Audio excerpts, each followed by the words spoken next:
নমস্কার বন্ধুরা, রাধে রাধে। অনিশার চ্যানেলে তোমাদেরকে সবাইকে স্বাগতম। তো আশা করি বন্ধুরা তোমার সবাই ভালো হচ্ছে, আমরা ভালো হচ্ছি। তো চলো তোমাদের ভালোবাসার আশীর্বাদ নিয়ে দিনটা শুরু করি। আশা করি ব্লগটা তোমাদের অনেকটা ভালো লাগবে। স্কিপ না করে পুরো ব্লগটা দেখবে।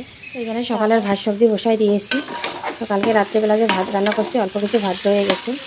এখানে তিতকরলা আর আলু দিয়ে ভাজি করতেছি। আর এখানে ভাত বসাই দিয়েছি। আর এখানে তোমার মুসুর ডাল বানাইছি, দেখো।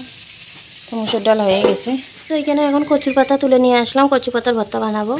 তো ডাল বানাইছি, এখন তিতকরলা আলু দিয়ে ভাজি আর কচু পাতা। বন্ধুরা এত পরিমাণে রোদ দিয়েছে কি বলবো, মানে বাইরে এক ফোঁটা থাকা যাচ্ছে না, এত তাপমাত্রা বেড়ে গেছে, দেখো কি রোদ।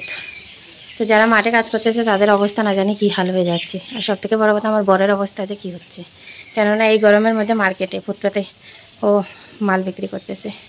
তো চলো আমি কী করবো, কষ্ট যখন করতেই লাগবে।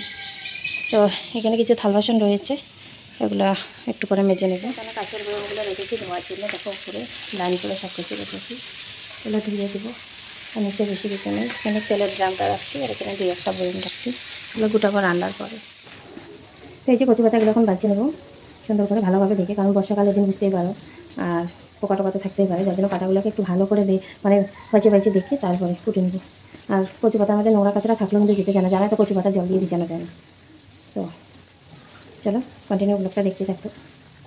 আর আমার শরীরটা আজকেও খারাপ লাগতেছে, যেটা সত্যি কথা।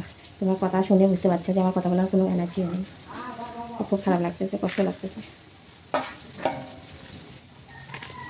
এইভাবে কেটে নেব। এখানে কাঁচা লঙ্কা দিব, রসুন দিব, একটু তেল বেশি করে দেবো।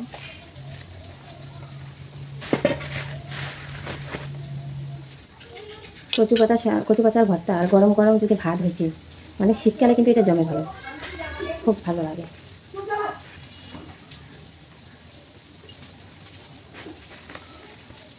আর এত গরম দিয়েছে, গরমের মধ্যে না যায় গরম ভাত খাওয়া, না যায় আর কিছু করা, কি বলো।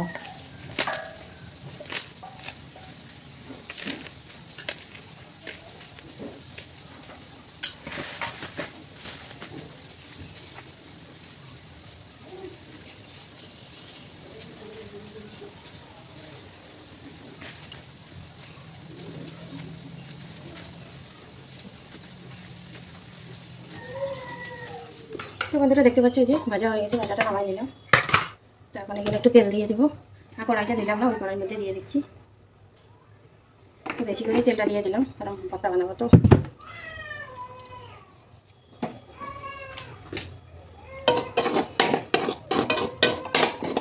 তেলটা একটু এখন গরম হোক।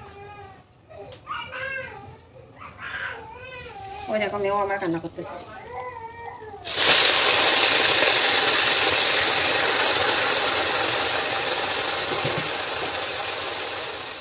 তো শুভ সন্ধ্যা বন্ধুরা, সে যে সকালে ব্লগ করছি, আর ব্লগ করার কোনো টাইম কিচ্ছু পাইনি, ব্লগ করার টাইমও পাইনি। মানে আমার সাথে খুব একটা খারাপ ঘটনা হয়ে গেছে, তাও তোমাদেরকে দেখেন। এই যে ওষুধটা দেখতে পাচ্ছ, এই ওষুধটা আমাকে ডাক্তারে খাইতে বলছে, 2 টাইম খাইতে বলছে। শরীরে তো এক ফোঁটা মানে সুস্থ নেই, শরীরে কোনো কাজ করার এনার্জিও পাচ্ছি না, তবুও মানে ঠেলে ঠেলে করে যাচ্ছি, সংসারে কাজ তো করতে লাগবে।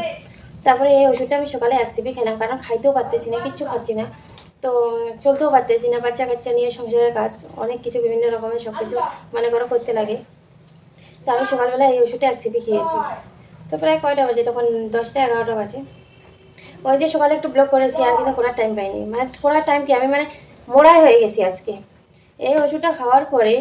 মানে এত ঘুমাচ্ছি, শরীর এত অসুস্থ হয়ে গেছে আমার, মানে শুধু ঘুম। বাচ্চাটাকেও আমি, ছোটো বাচ্চাটাকেও আমি মানে বিরক্ত লাগতেছে, ও কান্না করতেছে, আমার সামনে বেড়াইতে যাচ্ছে, আমি প্রাপকে আমার হাঁটার মতো কোনো ক্ষমতাই ছিল না।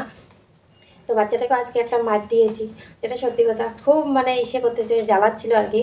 তো রাগের ঠেলায় কী করছি, ওর পাশের মধ্যে একটা বাড়ি বাইরে দিয়েছি। এই ওষুধটা খাওয়ার পর মানে কি বলবো, যেমন মানুষে ঘুমের ওষুধ খায় ঘুমানোর জন্য, আমার এরকম অবস্থা হয়েছে। এখনও আমি যেমন কি নেশার ঘুরে আসি। তো সংসারে কাজটা করতে লাগবে, পুজো অর্চনা দিলাম, সন্ধ্যার কিছু কাজ টাজ করলাম, এই যেমন রান্না টান্না বসাবো। তো যা পারি তোমাদের সাথে শেয়ার করবো, তোমরা ব্লগটা একটু কন্টিনিউ দেখার চেষ্টা করো, কারণ আজকে সারাদিন আমি কাজ করতে পারিনি এই কারণে, আর সারাদিন ব্লগ করতে পারিনি আমি এই ওষুধের কারণে। তো চলো এখন কি করি না করি তোমাদের সাথে শেয়ার করবো। তো বন্ধুরা এখানে ভাত বসাই দিলাম, আর দেখো সব কিছু ছড়িয়ে ছাটে আছে, এগুলো এখন গুটাবো। মোটামুটি এখন একটু শরীরটা এখন ঠিক আছে, তো এগুলো করে নিই, তো চলো তোমরা দেখতে থাকো। তো ছেলেরা নিজেরা খাওয়া দাওয়া করেছে নিয়ে বেসনে সব কিছু এলোমেলো করে রেখে দিয়েছে। আর আমার সত্যি কথা বলতে কি ইদানিং আমার শরীর এত খারাপ যাচ্ছে, আমি মানে কাকে কি বলে যে বুঝাবো আমি নিজেও বলতে পারতেছি না। মানে কিভাবে বুঝাইলে যে আমাকে বুঝতে পারবে। ও কেউ বলে আমি অভিনয় করি, কেউ বলে জেনে বুঝে ঢং করি। এই তো চিল্লায় না। ও এই তো আসি, কাটে না যাই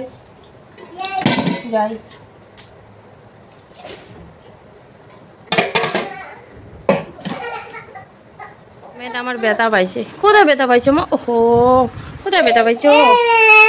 ও এখানে ব্যথা পাইছো? আমাদের চাল শেষ হয়ে গেছে, এখন চাল নিয়ে আসলো এই বস্তাটা 25 কেজি গেল বস্তা। ওই যে দেখতে পাচ্ছ কচুরলতি, এখন কচুরলতি কুটবো। তো ভাতের উত্তরে নিয়ে চলে আসছে দেখো। তো ভাত নামায় তারপরে সবজি কুটবো। তো দেখো এখানে লতি আমি কুটে নিয়েছি। তো আজকে 1 মুঠো লতি ছিল, বেশি ছিল না। তো এই দেখো লতি থেকে আবর্জনায় বেশি, তো বটিটারটা ধার কমে গেছে, ভাত দিয়ে আনতে লাগবে। তো এই দেখো কত আবর্জনা বাড়াইছে, আর লতি দেখো কইটুকু। তো চলাগুলো এখন দিয়ে নিব, ধুয়ে চড়াই দেবো। আর এখানে কড়াই বসাই দিয়েছি, এখন ওগুলো রান্না করে নেব।